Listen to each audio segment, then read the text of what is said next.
Thank you very much, Mr Speaker. And my adjournment is to the Minister for the Environment.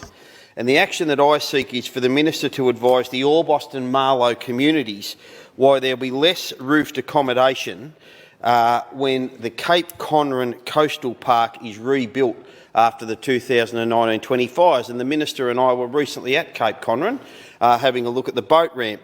But this issue here does need addressing. The Minister committed to building back bigger and better at that boat ramp, at that camp park. And originally, Mr Speaker, there were 5 wilderness retreats and there were 8 cabins, roofed accommodation cabins. So there were 13 accommodation options. Post-fires, we're now told that there's only going to be 10. How are you building back bigger and attracting more tourists with less accommodation options? Now, the Minister said in her media release of October 2021, the 10 cabins that were destroyed at Banksia Bluff will add to the cabins and wilderness retreats destroyed by the fires, and that works will attract more visitors than ever. How can we attract more visitors with less cabins? It makes no sense.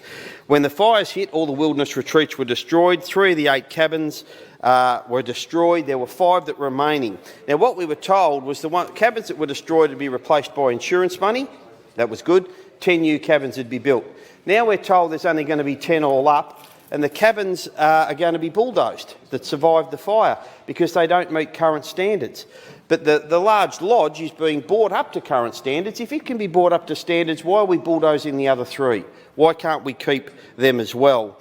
It is not right that the community's told we're going to build back bigger and better with more accommodation and there ends up being less. That is just not suitable. It is not a good outcome for the economy of that Orbost Marlow area.